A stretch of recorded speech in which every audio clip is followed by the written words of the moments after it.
Salut à tous, dans cette vidéo on va parler des variables avec le langage Python.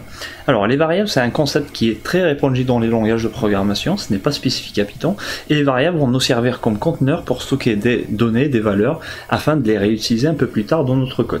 Pour déclarer une variable en Python, c'est très simple, il suffit simplement de lui donner un nom, de la nommer. Par exemple j'ai une variable qui s'appelle name, à l'intérieur je peux stocker une valeur, par exemple le John.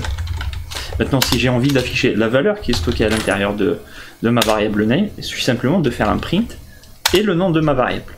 Maintenant, si je réexécute mon code, avec la commande Python et le nom de mon fichier, je me retrouve avec John qui est affiché au niveau de la console. Donc ça, c'est très bien.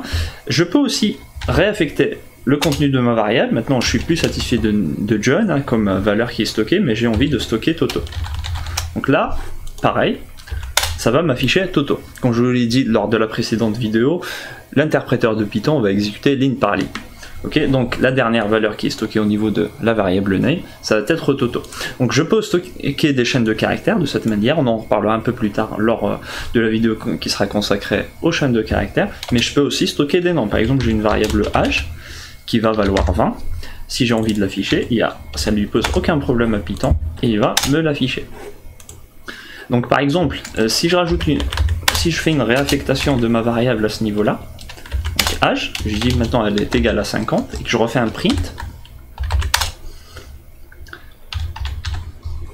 à votre avis, qu'est-ce qui va être affiché? En fait, simplement, ce qui va être affiché, on aura 20 à la ligne 2, et puis 50 à la ligne 5. De cette manière-là. Vu que l'interpréteur de Python va interpréter notre code ligne par ligne, donc s'il va arriver à la ligne 2, et la variable âge vaut toujours 20. Et c'est à la ligne 4 que je fais une réaffectation de ma variable et que je lui assigne 50 au lieu de 20. Et donc à la ligne 5, va m'afficher 50.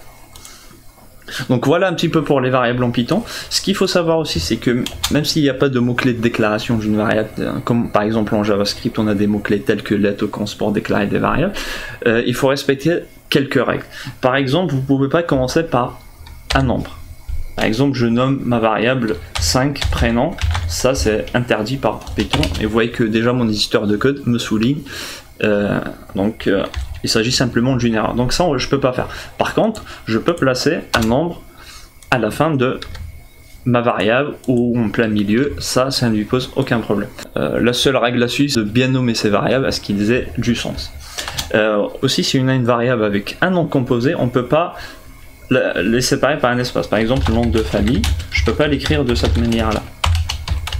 Ok ? Il faut impérativement que ça soit, que je mette des tirets du bas par exemple, afin d'attacher tout le nom de ma variable. Il faut que ça fasse vraiment un seul bloc. À noter que je ne peux pas utiliser des tirets normales, il faut que ça soit des tirets du bas.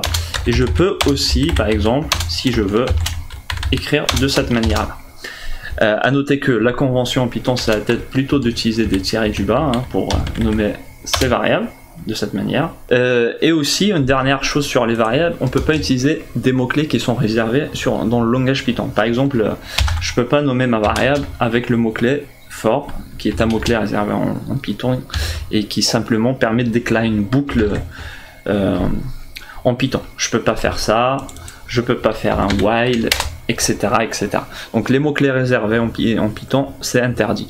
Donc voilà un petit peu pour cette vidéo sur les variables. Ce qu'il faut simplement retenir, c'est que il faut bien nommer ces variables. Je peux stocker n'importe quelle valeur à l'intérieur de mes variables. Et puis je peux aussi faire une réaffectation tout simplement en rappelant la variable et en lui affectant une nouvelle valeur.